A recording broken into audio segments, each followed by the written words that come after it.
Hello Riya. അല്ല, ഇതാര് മഞ്ജുവോ? പിന്നല്ലാതെ. ആ, 2-3 മാസം മുമ്പ് വിളിച്ചിട്ട് പോയതാ. പിന്നെ ഒരു അഡ്രസ്സും ഇല്ല. ഇടയ്ക്കൊക്കെ നിനക്കൊന്ന് വിളിച്ചൂടെ? അത് പിന്നെ സമയം കിട്ടണ്ടേ മോളെ. കുറേ കൊല്ലം കൂടി ഹസ്ബൻഡ് നാട്ടിൽ വന്നതല്ലേ, അതും 2 മാസത്തേക്ക്. ആ, അത് ശരിയാടി.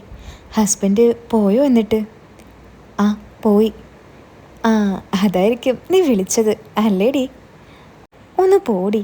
നീ വിളിച്ചപ്പോൾ എടുക്കാനത് തിരക്കായതുകൊണ്ടാ മോളെ, ഒന്നും തോന്നല്ലേ. ഏയ് ഇല്ലടി, എനിക്കറിയത്തില്ലേ. പിന്നെ വേറെ വിശേഷങ്ങൾ എന്തൊക്കെയാ? ഇത്തവണ വീണ്ടും ട്രോഫി കിട്ടുമോ? ഷേ, ഒന്ന് പോടി. ഉം. എടി, ഞാൻ വിളിച്ചത് നമ്മുടെ ബാച്ചിൻ്റെ ഒത്തുകൂടലുണ്ട്. നമുക്ക് പോയാലോ? ആണോ? എപ്പോഴാ? ഈ മാസം 20-ന്. ഓ, അപ്പോൾ ഇനി 2 ആഴ്ചയേ ഉള്ളൂ അല്ലേടി? അതേടി, നമുക്ക് പോകാം. കൂടെ പഠിച്ച എല്ലാവരെയും കണ്ടൂടെ? ഒന്ന് ആസ്വദിക്കുകയും ചെയ്യാം. എടി, അത് ഇവിടെ എൻ്റെ കെട്ടിയോൻ അതിനൊന്നും സമ്മതിക്കില്ല. അപ്പോഴാ ഒരു ഒത്തുകൂടൽ. എന്നെ ആട്ടും. ഹ, നീയൊന്ന് പറഞ്ഞു നോക്ക്. ആടി, നോക്കാം എന്തായാലും. പക്ഷെ അങ്ങേര് വരികയില്ല, എന്നെ ഒത്ത് വിടുകയില്ല. ഒറ്റയ്ക്ക് എന്നെയും വിടില്ലടി. ആണോ? അപ്പോൾ നീ എങ്ങനെ വരും? ഞാൻ എൻ്റെ അമ്മായപ്പനെ കൂട്ടും.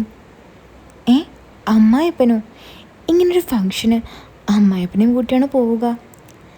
അതിനെന്താടി, കൂട്ടിനൊരാൾ അത്രയല്ലേ വേണ്ടൂ. ഒറ്റയ്ക്ക് എന്തായാലും വിടില്ല. പപ്പ വരാമെന്നും പറഞ്ഞിട്ടുണ്ട്. ആഹാ, അടിപൊളി. ആ, നീയും വാ. ഹസ്ബൻഡ് വന്നില്ലെങ്കിൽ അമ്മായപ്പനെ പോക്ക്. ഇങ്ങനത്തെ കാര്യത്തിൽ ഭർത്താവിൻ്റെ അച്ഛന്മാരാണ് സൂപ്പർ. മസലും പിടിച്ച് നിൽക്കുന്ന ഭർത്താക്കന്മാരെക്കാൾ. ആ, അത് ശരിയാടി. പക്ഷേ എല്ലാവരും ഭാര്യ ഭർത്താക്കന്മാരായിട്ടല്ലേ അവിടെ വരിക. അതിനിപ്പോൾ എന്താടി, ഭർത്താവ് വരാൻ കഴിയാത്തവരും നാട്ടിലില്ലാത്തവരും എന്ത് ചെയ്യാനാ? നമ്മളെപ്പോലുള്ളവർക്ക് ഇങ്ങനെയുള്ളതിനൊന്നും പോവണ്ടേ? ശരിയാടി. നീയും വാ. നോക്കട്ടെടി, കെട്ടിയോൻ എന്തായാലും വരില്ല. അച്ഛനെ കാണാൻ കിട്ടുന്നത് രാത്രി ഭക്ഷണം കഴിക്കുമ്പോഴാണ്. എപ്പോഴും പറമ്പും തോപ്പും എന്ന് പറഞ്ഞ് അധ്വാനം തന്നെയാ ഏത് നേരവും. എങ്ങനെയെങ്കിലും നോക്കടി, കുറേ കഴിഞ്ഞ് കാണുന്നതല്ലേ. ആ, നോക്കട്ടെടി, പക്ഷെ ഉറപ്പില്ല. നീ നോക്ക്, സമയമുണ്ടല്ലോ. മെല്ലെ അവതരിപ്പിച്ചാൽ മതി. ആ എടി, ഞാൻ വെക്കുകയാണേ, ഒരു കോള് വരുന്നുണ്ട്. ആ, ഓക്കെ ഡി.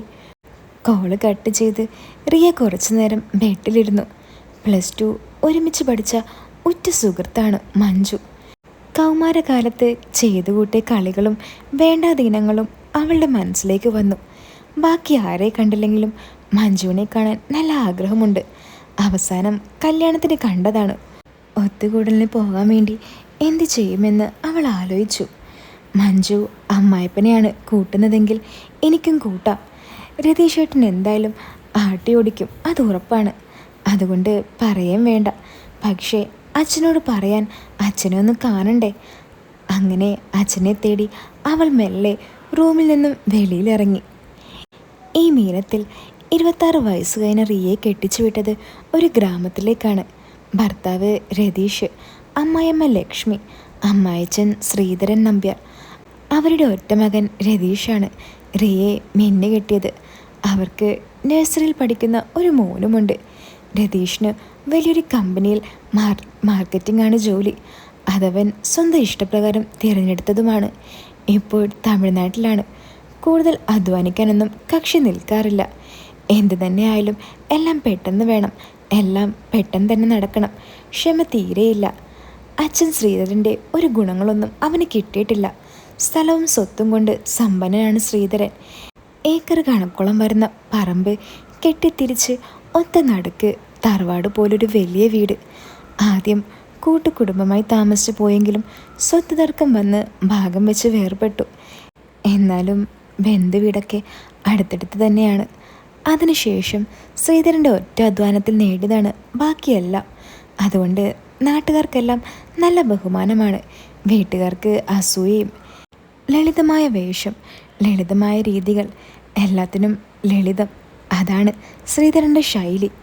മരുമകൾ കല്യാണം കഴിഞ്ഞ് വന്നതു മുതൽ സംസാരങ്ങൾ കുറവാണെങ്കിലും നല്ല സ്നേഹമാണ് ശ്രീധരന്. ചെറിയ കൊച്ചല്ലേ എന്ന് പറഞ്ഞ് എല്ലാത്തിനും സമ്മതിക്കും, എല്ലാ ആവശ്യങ്ങളും ചെയ്തു തരും. ഭാര്യ ലക്ഷ്മിയാണെങ്കിൽ സ്നേഹം ഉള്ളിലുണ്ടെങ്കിലും എല്ലാത്തിനും ഒരു പരുക്കം മട്ടാണ്. ശ്രീധരന് ഭാര്യയോട് ബഹുമാനവും അല്പം പേടിയുമാണ്. പക്ഷേ തൻ്റെ ആണത്തം കളഞ്ഞൊരു പരിപാടിക്കും ശ്രീധരൻ നിന്നിട്ടില്ല. അതായത് പെണ്ണില്ലെന്ന് സാരം. റിയയുടെ വീട്ടിൽ അച്ഛനും അമ്മയും +2 പഠിക്കുന്ന ഒരനുജനുമാണുള്ളത്. റിയയുടെ സൗന്ദര്യം മുൻനിർത്തിക്കൊണ്ട് തന്നെയാണ് കൊമ്പത്തുനിന്ന് വരുന്ന ആലോചനകളെ അമ്മ ജയശ്രീ നോക്കിയിട്ടുള്ളൂ. അവർ ഒരു മുഷുണ്ടക്കാരിയായതുകൊണ്ട് അമ്മ പറയുന്നതിനൊപ്പരം റിയ ചിന്തിക്കാറില്ല. അങ്ങനെയാണ് ബ്രോക്കർ കൊണ്ടുവന്ന രതീഷിൻ്റെ ആലോചന അവർ ഉറപ്പിച്ചത്. പെണ്ണിനെ രതീഷിൻ്റെ അച്ഛനും അമ്മയ്ക്കും ഇഷ്ടപ്പെട്ടതുകൊണ്ട് അവർ വേറൊന്നും ചിന്തിച്ചില്ല. അങ്ങനെ റിയ സമ്പന്നൻ ശ്രീധരൻ നമ്പ്യാരുടെ കുടുംബത്തിലെ ഒരാളായി മാറി.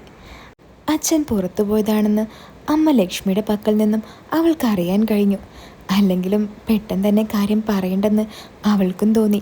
സമയമുണ്ടല്ലോ. അല്ലെങ്കിലും സ്നേഹത്തോടെ പെരുമാറുന്ന അമ്മായച്ചൻ്റെ മുന്നിൽ എന്തു കാര്യവും പറയും ചോദിക്കാമെന്ന ധൈര്യം അവൾക്കുണ്ടായിരുന്നു. അങ്ങനെ അന്ന് രാത്രി കുഞ്ഞിനെ ഉറക്കി ബെഡിലേക്ക് തല ചായച്ചപ്പോഴാണ് കുറ്റിയിടാതിരുന്ന ജനൽ ശക്തിയായി കാറ്റടിച്ചു വന്നത്. ശക്തമായ കാറ്റ് ഉള്ളിലേക്ക് ഇരച്ചു കയറി, കൂടെ തണുപ്പും. പെട്ടെന്നുണ്ടായ നെട്ടലിൽ ബെഡിൽ എഴുന്നേറ്റിരുന്ന് അവൾ മുടിയൊന്ന് കൂട്ടി മുറുക്കി കെട്ടി. എന്നിട്ട് എഴുന്നേറ്റ് ജനലടച്ച് കുറ്റിയിട്ടു. മുറിയിലാകെ തണുപ്പ് പടർന്നിരുന്നു. ആ അർത്ഥനാദത്തോടെ ബെഡിലേക്ക് തിരിച്ചു കയറി അവൾ നിവർന്നു കിടന്നു.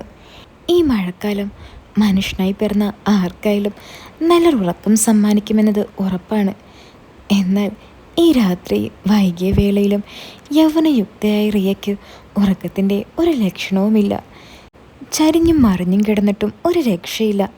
അവസാനം മുറിയിലെ ഇരുണ്ട വെളിച്ചത്തിൽ തലയണ പുറകിലേക്ക് വെച്ച് ചാരിയിരുന്നു.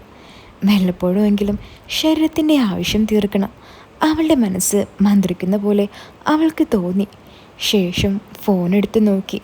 ഭർത്താവ് രതീഷിൻ്റെ അവസാന മെസ്സേജ്: തിരക്കിലാണ്, ഞാൻ വിളിക്കാം. അതിനുശേഷം പുള്ളി വാട്സപ്പിൽ വന്നിട്ടില്ല. ഈ തണുത്ത മഴക്കാലം തുടങ്ങിയിട്ടും തൻ്റെ ഭർത്താവ് അടുത്തില്ലാത്തതിനാൽ അവൾ വല്ലാതെ വിഷമിച്ചു. കല്യാണം കഴിഞ്ഞ ശേഷം ഹണിമൂണിലല്ലാതെ അങ്ങേരെ പിന്നെ കിട്ടിയിട്ടില്ല. കിട്ടിയിട്ടും വലിയ കാര്യമൊന്നും ഇല്ലെങ്കിലും താൻ മുൻകൈ എടുത്തിട്ടാണെങ്കിലും എന്തെങ്കിലുമൊക്കെ നടക്കുമല്ലോ. ചെറിയ ദാഹം തോന്നിയ അവൾ മുറിയുടെ വാതിൽ തുറന്ന് പുറത്തിറങ്ങി നേരെ അവൾ അടുക്കളയിലേക്ക് നടന്നു. അടുക്കള തുറന്നിട്ടിരിക്കുന്നു. ഈ സമയത്ത് ഇതാരാണ് അടുക്കളയിലെന്ന് അവൾ ഓർത്തു. അവൾ അടുക്കളയിലേക്ക് നടന്നു. വെളിച്ചമുണ്ടെന്നല്ലാതെ ആരെയും കാണുന്നില്ല. നോക്കുമ്പോൾ അടുക്കള വാതിൽ പാതി തുറന്നിട്ടുണ്ട്. അവൾ അവിടെ എത്തി പുറത്തേക്ക് നോക്കിയപ്പോൾ വിറകുപുരയും തുറന്നിട്ടുണ്ട്. ഇതെന്താ അതിശയം എന്ന് കരുതി അവൾ പുറത്തേക്കുള്ള പറമ്പിലേക്ക് കണ്ണ് നട്ടപ്പോൾ തലയിൽ വെട്ടവും കത്തിച്ച് ഒരു മൺവെട്ടിയും എടുത്ത് ആഞ്ഞു കൊത്തുകയാണ് ആ മനുഷ്യൻ. അവളുടെ അമ്മായച്ചൻ, ഭർത്താവിൻ്റെ അച്ഛൻ ശ്രീധരൻ. ഇങ്ങർക്കിത് ഭ്രാന്തായോ എന്നാലോചിച്ച് അവൾ പടിമേലിറങ്ങി. അല്പമായി വീശുന്ന തണുത്ത കാറ്റിൽ അവളുടെ മുഖം വരെ കുറുകിപ്പോയി. കാറ്റ് കാരണം അവൾ മെല്ലെ കൈകൾ കൂട്ടി നടന്നു. അച്ഛാ. ആ വിളിയിൽ തിരിഞ്ഞു നിന്ന് ചാല് കീറുന്ന ശ്രീധരന് ഒരു മിന്നൽ പിണർ പോലെയായിരുന്നു ചെവിയിലെത്തിയത്. പരിഭ്രമത്തോടെ തല ഉയർത്തി മുന്നോട്ട് നോക്കി. വിളി എവിടെ നിന്ന് വന്നുവെന്ന് മനസ്സിലാവാതെ തിരിഞ്ഞു നോക്കിയപ്പോഴാണ് മരുമകൾ റിയ പുറകിൽ നിൽക്കുന്നത് അയാൾ കണ്ടത്. ഹോഫ്! അയാൾ ശ്വാസമൊന്ന് എടുത്തു നിവർന്നു. എന്താ മോളെ, നീ ഇതുവരെ ഉറങ്ങിയില്ലേ? അതും പറഞ്ഞ് അയാൾ അവളുടെ നേരെ തിരിഞ്ഞപ്പോൾ വെളിച്ചം അവളുടെ മേലേക്ക് പതിച്ചു. അവൾ തല വെട്ടിച്ച് കുറച്ച് മാറി. അച്ഛാ, ആ വെളിച്ചം മാറ്റച്ചാ. അയ്യോ സോറി മോളെ. ശ്രീധരൻ തലയിൽ വെച്ച ടോർച്ച് എടുത്തു മാറ്റി. അല്ല, നീ ഉറങ്ങിയില്ലേ? ആ അച്ഛാ, ഉറങ്ങിയിരുന്നു. വെള്ളം കുടിക്കാൻ വേണ്ടി അടുക്കളയിൽ വന്നതാ. അപ്പോൾ അടുക്കള വാതിൽ തുറന്നു കിടക്കുന്നത് കണ്ടത്. ആ, എന്നാ പോയി കിടന്നോ, അച്ഛന് കുറച്ച് പണിയുണ്ട്. അതും പറഞ്ഞയാൾ തൂമ്പയിലേക്ക് പിടിച്ചു. അല്ല, അച്ഛനെന്താ ഭ്രാന്തുണ്ടോ ഈ രാത്രി ഇത് ചെയ്യാൻ? അല്ല മോളെ, നീ മഴക്കാർ കാണുന്നില്ലേ? പുലർച്ചെ മറ്റോ പെയ്താ ഇവിടെ ആകെ നിറയും. ഇപ്പോൾ ചാല് കീറാലേ ഗുണമുള്ളൂ. ഓ, അതിന് മഴയൊന്നും പെയ്യില്ല അച്ഛാ, കാറ്റ് മാത്രമേ ഉള്ളൂ. അത് നിനക്കറിയാനിട്ടാ. ചിലപ്പോൾ ഇപ്പോൾ തന്നെ പെയ്യും. മോള് പോയി കിടന്നോ? എന്നിട്ട് കഴിയാറായോ അച്ഛാ? ആ, ഏകദേശം. എന്താ? ഇനി കിടന്നാൽ ഉറക്കൊന്നും വരില്ല അച്ഛാ. തൽക്കാലം ഞാനിവിടെ നിൽക്കാം. അത് രാത്രിയല്ലേ മോളെ, ഇരുട്ടത്തങ്ങനെ നിൽക്കണ്ട. അതിനെന്താ, അച്ഛനില്ലേ ഇവിടെ? എന്നാ ആ പുല്ലിൻ്റെ അവിടെ നിന്ന് മാറി കുറച്ചപ്പുറം നിൽക്ക്. നിർബന്ധിച്ച് പറയേണ്ടെന്ന് തോന്നി അയാൾ അങ്ങനെ പറഞ്ഞു. എന്നാലും വെട്ടുന്ന മസിലുകൾ കാണിച്ച് മാറ്റിക്കെട്ടിയ മുണ്ട് മാത്രം എടുത്ത് മരുമകളുടെ മുന്നിൽ നിൽക്കാൻ അയാൾക്കൊരു ചമ്മലുണ്ടായിരുന്നു. അതുകൊണ്ടാണ് അവളോട് കുറച്ച് മാറി നിൽക്കാൻ അയാൾ പറഞ്ഞത്. പോരാത്തതിന് ഉള്ളിലൊന്നുമില്ല. കയ്യിൽ മാറ്റിക്കെട്ടിയത് കുറച്ച് താഴ്ത്തി വെച്ച് അയാൾ ചാല് കീറാൻ തുടങ്ങി. എന്താ ഒരു ഉറപ്പ്! തൻ്റെ ഭർത്താവ് തലകുത്തി നിന്നാൽ കിട്ടുമോ ഇതുപോലെയുള്ള ഒരു ഉറച്ച ശരീരം? 52 വയസ്സായി കാണും. രാത്രിയും പകലുമില്ലാത്ത അധ്വാനം. ഈ കണ്ട പറമ്പ് മുഴുവൻ വാഴയും മറ്റു കൃഷിയും നടത്തിക്കൊണ്ടുപോകുന്ന അച്ഛൻ തന്നെയാണ് രതീഷേട്ടനേക്കാളും മുൻപിൽ. വെറുതെ അല്ല എൻ്റെ അത്യാഗ്രഹിയായ അമ്മ പറന്ന് നടന്നിരുന്ന എന്നെ നേരത്തെ പിടിച്ച് കെട്ടിച്ച് ഈ കുടുംബത്തിലേക്ക് എത്തിച്ചത്. ഇരു കൈത്തുടകളും അവൾ ഉറച്ചുകൊണ്ട് അല്പനേരം അച്ഛനെ ശ്രദ്ധിച്ചു നിന്നു. മോളെ, നിലം ശ്രദ്ധിക്കണം കേട്ടോ. മരുമകളുടെ നിശബ്ദത കണ്ട് ശ്രീധരൻ പണിക്കിടയിൽ പറഞ്ഞു. എന്തു പറ്റിയച്ച? അത് പറമ്പല്ലേ മോളെ, എന്തെങ്കിലും ഉണ്ടാകും. അയ്യോ, ഏയ് പേടിക്കണ്ട മോളെ, ശ്രദ്ധിച്ചാൽ മതി. അയ്യോ, എനിക്ക് പേടിയാച്ചാ, ഞാൻ അങ്ങോട്ട് വരട്ടെ? എന്തു പറ്റി? അത് അവിടെ വെളിച്ചമുണ്ടല്ലോ. അത് മോളെ, ഇവിടെ ചെളിയുണ്ട്. മോളുടെ കാലിൽ ചെളിയാകും. അത് സാരില്ല അച്ഛാ, എനിക്കിവിടെ പേടിയാ. ഈശ്വര, ഇവളെന്ത് ഭാവിച്ച? ശരി, നോക്കി വാ. അത് കേട്ട് റിയ മൺതട്ടിൽ ഉയർന്ന ഭാഗത്തേക്ക് നടന്ന് അയാൾക്കരികിലെത്തി. കഴിയാനായില്ലേ അച്ഛാ? ആ മോളെ, ഇതാ വരമ്പ്. അങ്ങോട്ടേക്ക് നീളത്തിൽ കയറിയാൽ തീർന്നു. ശ്രീധരൻ മുന്നോട്ട് നീങ്ങിയപ്പോൾ അവളും ഒപ്പം നീങ്ങി. ചെറുതായി മണ്ണ് പറ്റിയ അവളുടെ കൊലുസിട്ട കാൽപാദങ്ങൾ അയാൾ കണ്ടു. നേർത്ത നീണ്ട വിരലുകൾ. ശ്രീധരൻ ഇതൊക്കെ കാണുന്നതും ശ്രദ്ധിക്കുന്നതും ഇപ്പോഴാണ്. കാലിൽ ചെളിയാക്കണ്ട വലിയ കാര്യമുണ്ടോ മോളെ, അതും ഈ രാത്രിയിൽ? അച്ഛനും അതല്ലേ ചെയ്യുന്നത്. ഇവളെ കൊണ്ട് തോറ്റല്ലോ. അതും പറഞ്ഞ് അയാൾ ചിരിച്ചു.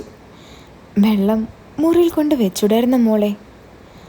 ആ അച്ഛ, കൊണ്ടുവച്ചതാ, അത് തീർന്നു പോയി. അച്ഛ, ഞാനിവിടെ നിൽക്കുന്നതുകൊണ്ട് അച്ഛനെന്തെങ്കിലും ബുദ്ധിമുട്ടുണ്ടോ? ഏയ് ഇല്ല മോളെ. എന്നാലേ അച്ഛൻ പണി ചെയ്. അമ്പടി. എന്താ? ഒന്നുമില്ല. അച്ഛനത്ര ഫ്രീ ആയി മിണ്ടുന്ന ആളാണെന്ന് റിയക്ക് അറിയാമെങ്കിലും എപ്പോഴാണ് ബോധ്യമായത്. മുന്നേ ഇങ്ങനെ മിണ്ടിയിരുന്നെങ്കിൽ നല്ലൊരു കൂട്ടുണ്ടാക്കാമായിരുന്നു എന്നവൾ ചിന്തിച്ചു. മസിൽ പിടിച്ച മുഖം കണ്ട് ആവശ്യത്തിന് മാത്രം മിണ്ടോളെന്ന് താനാണ് തെറ്റിദ്ധരിച്ചത്.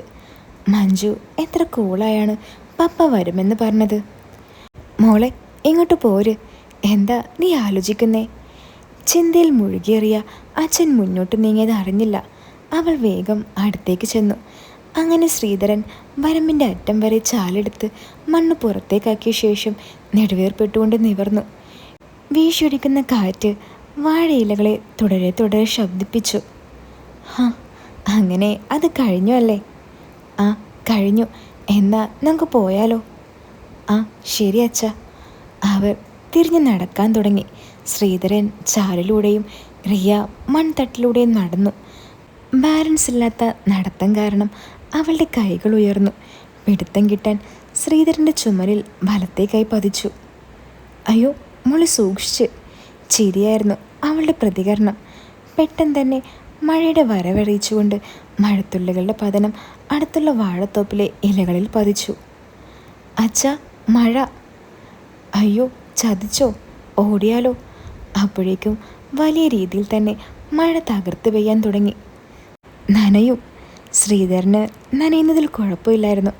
എന്നാൽ മരുമകളെ ആലോചിച്ച് അയാൾ ശങ്കിച്ചു പോയി. വായെന്നും പറഞ്ഞ് അയാൾ പുറകിൽ വാഴത്തോപ്പിലേക്ക് കയറി. പുറകിൽ തലയിൽ കൈവച്ച് അവളും അവൻ്റെ ഒപ്പം കൂടി. വലിയ വീതിയുള്ള ഇലകളുടെ താഴെ ശ്രീധരൻ നിന്നു. പുറകെ അവളും വന്ന് നിന്നു. അവളുടെ മാക്സി അവിടെ ഇവിടെയായി കാൽഭാഗത്തോളം നനഞ്ഞിരുന്നു. വളരെ അടുത്തായി നിൽക്കുന്ന മരുമകളുടെ മുഖത്തേക്ക് നോക്കിയപ്പോൾ ചിരിച്ചുകൊണ്ട് നിൽക്കുന്ന അവളുടെ മുഖത്തെ നെറ്റിയിൽ നിന്നും വെള്ളത്തുള്ളികൾ ഊറി വീഴുന്നത് കണ്ട് അയാൾ വേഗം തന്നെ മുഖം മാറ്റി. ഇതെന്ത് പരീക്ഷണമായി ഈശ്വര! ഇതുവരെ മകളെപ്പോലെ കണ്ട പെണ്ണിനെ ഇപ്പോൾ നോക്കാൻ പറ്റാത്ത അവസ്ഥയോ? അയാൾ മനസ്സിലോർത്തു. മോളെ, പണി പാളിയല്ലോ.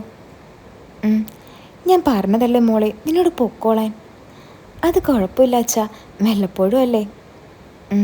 നിനക്ക് പനി പിടിച്ചാലോ? പനിയൊന്നും പിടിക്കില്ല അച്ഛാ, അതിന് മഴ നനയുന്നില്ലല്ലോ. അല്ല, അച്ഛൻ നനയുന്നുണ്ടോ? ഏയ്, എനിക്ക് കുഴപ്പമില്ല മോളെ. എനിക്കും കുഴപ്പമില്ല. ഈ പെണ്ണ്. അയാൾ തലയിൽ കൈവച്ചു. അച്ഛാ, ടോർച്ച് ഓഫാക്കി വെക്ക്. അപ്പോഴാണ് അയാളത് ഓർത്തത്. വേഗം തന്നെ തലയിലെ ടോർച്ച് ഓഫ് ചെയ്ത് കയ്യിൽ പിടിച്ചു. തലയിലെ വെട്ടം കണ്ട് ആരെങ്കിലും തെറ്റിദ്ധരിക്കണ്ട അച്ഛാ. ആര്? അല്ല, അമ്മയെങ്ങാനും വന്നാലോ? ആ, അത് ശരിയാ, ഞാൻ മാത്രമാണെങ്കിൽ കുഴപ്പമില്ലായിരുന്നു. ആ അതെ അച്ഛാ, അവൾ ചിരിച്ചുകൊണ്ട് പറഞ്ഞു. ചിരിക്കാതെ നിൽക്ക് പെണ്ണെ, അയാൾ പറഞ്ഞു. അവർ നിന്നിരുന്ന സ്ഥലത്തേക്ക് വെള്ളം നിറയാൻ തുടങ്ങി. കീറിയിട്ട ചാലിലൂടെ വെള്ളം ഒലിക്കാൻ തുടങ്ങി. റിയയുടെ താഴേക്ക് നനയാനും തുടങ്ങി. അച്ഛാ, നല്ല തണുപ്പുണ്ടല്ലോ. ഉണ്ട് മോളെ, എന്താ ഇപ്പം ചെയ്യുക? കുറച്ചു നേരം കൂടി നോക്കാം അച്ഛാ. നീ നനഞ്ഞില്ലേ? ആ അച്ഛാ, നനഞ്ഞു. മകൻ രതീഷ് ഇവളെ കല്യാണം കഴിച്ച് കൊണ്ടുവന്നതിൽ പിന്നെ അന്ന് തൊട്ട് ഇന്ന് വരെ ഇങ്ങനൊരവസ്ഥ എനിക്കുണ്ടായിട്ടില്ല. എന്നെന്തോ ആദ്യമായി മരുമകളുടെ കൂടെ ഇങ്ങനെ നിൽക്കേണ്ടി വന്നിരിക്കുന്നു. ഇവിടെ വെള്ളം കയറിയല്ലോ അച്ഛാ. അയാൾ ചിന്തകളെ തഴഞ്ഞ് ബോധത്തിലേക്ക് വന്നു. മഴയുടെ ശബ്ദം വീണ്ടും അയാളുടെ ചെവിയിൽ ഇരുമ്പിക്കൊണ്ടിരുന്നു. ഒരു വേള മകളെ ചേർത്ത് പിടിക്കണോ വേണ്ടയോ എന്ന് അയാൾ ശങ്കിച്ചു. പിടിച്ചാൽ എന്ത് കരുതും? വേണ്ട, നല്ലത് ചെയ്താൽ പോലും തെറ്റിദ്ധരിക്കപ്പെടുന്ന കാലമാണ്. പക്ഷേ തൻ്റെ മനസ്സിൽ തോന്നുന്നത് അത്ര നല്ലതല്ലെന്ന് അയാൾക്ക് ഉറപ്പുണ്ട്. പെട്ടെന്നുടനെ മഴയുടെ ശക്തി കുറയുന്ന പോലെ തോന്നിച്ചു. കാറ്റടിച്ചുകൊണ്ട് പോകുന്നതാവും. മോളെ, നമുക്ക് പോകാം. ഇതാണ് പറ്റിയ സമയം. ഇനിയും വൈകിയാൽ വീട്ടിൽ കയറാൻ പറ്റുമെന്ന് തോന്നുന്നില്ല. അത് അവളും ശരിവെച്ചു. ചാലിലൂടെ നടന്നാൽ മതി, മുകളിലൂടെ വന്നാൽ വീഴും. ആ ശരി അച്ഛാ. വാ. വാഴത്തോപ്പിൽ നിന്നും താഴേക്കിറങ്ങുമ്പോൾ അവളുടെ കൈ അയാളുടെ കയ്യിൽ പിടിച്ചിരുന്നു. ഭാര്യ അല്ലാതെ വേറൊരു പെണ്ണിൻ്റെ സ്പർശനം ആദ്യമായി ലഭിച്ചതുകൊണ്ടാകാം അത് അയാളുടെ മനസ്സിൽ ആഴത്തിലേക്കിറങ്ങി. മനസ്സിൽ ചിന്തകൾ മാറി മറിയുമ്പോൾ അങ്ങനെ ചിന്തിക്കാനേ അയാൾക്ക് തോന്നിയുള്ളൂ. പതിയെ റിയ ചാലിലേക്ക് ഇറങ്ങി നടന്നു. ആ സമയം അയാൾ കൈകൾ വിട്ടു. കൈ പിടിക്കച്ചാ. ഒരു മിനിറ്റ് മോളെ. അയാൾ ഒരു കൈയിൽ തൂമ്പയും മറുകൈയിൽ ടോർച്ചും പിടിച്ച് പുറകെ ഇറങ്ങി.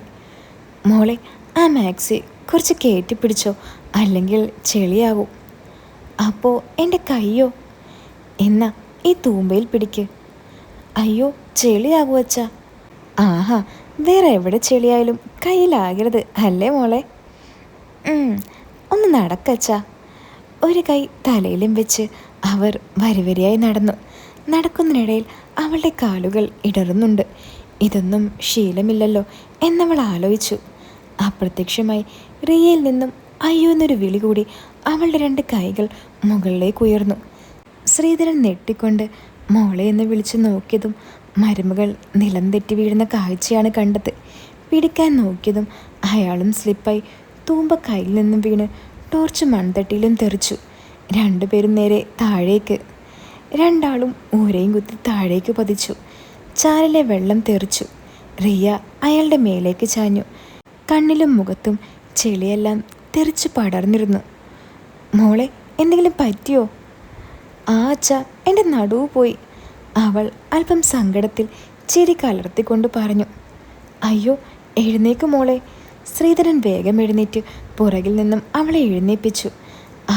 അവളുടെ മാക്സി മുഴുവൻ നനവും ചെളിയും പടർന്നിരുന്നു. എന്തെങ്കിലും പറ്റിയോ? ആ അച്ഛാ, നടുവിന് ചെറിയ വേദനയുണ്ട്. അയ്യോ, കഷ്ടമായിപ്പോയല്ലോ.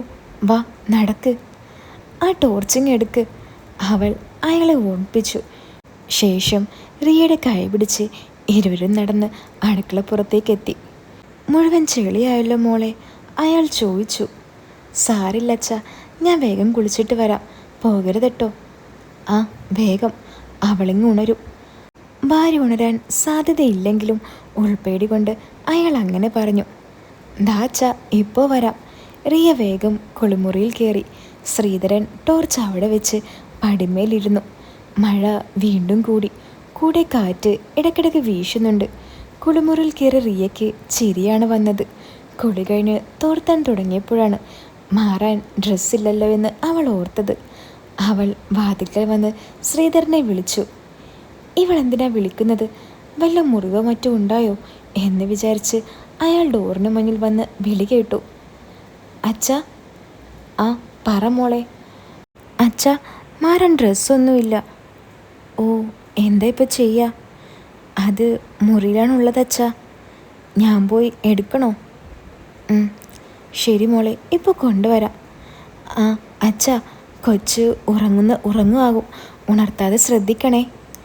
ആ ശരി. അയാൾ വേഗത്തിൽ കാലും മുഖവും തുടച്ച് സ്വന്തം മുറിയിലേക്ക് ഒന്ന് ഊളിയിട്ട് ഭാര്യ ഉറക്കമാണെന്ന് ഉറപ്പുവരുത്തി മരുമകളുടെ മുറിയിലേക്ക് ലക്ഷ്യം വെച്ച് നീങ്ങി. എന്തൊക്കെ പരീക്ഷണമായ ഈശ്വര എന്ന് മനസ്സിൽ പറഞ്ഞ് പകുതി തുറന്ന അവളുടെ മുറിയിലേക്ക് കയറി. ഇരുണ്ട വെളിച്ചം ഓണായിട്ട് തന്നെ നിൽക്കുന്നത് കൊണ്ട് അയാൾക്ക് അത് എളുപ്പമായി. അവിടെ റാക്കിൽ കുറേ വസ്ത്രങ്ങളുണ്ട്. ഏതെടുക്കും എന്നയാൾ ഓർത്ത് ശങ്കിച്ചു.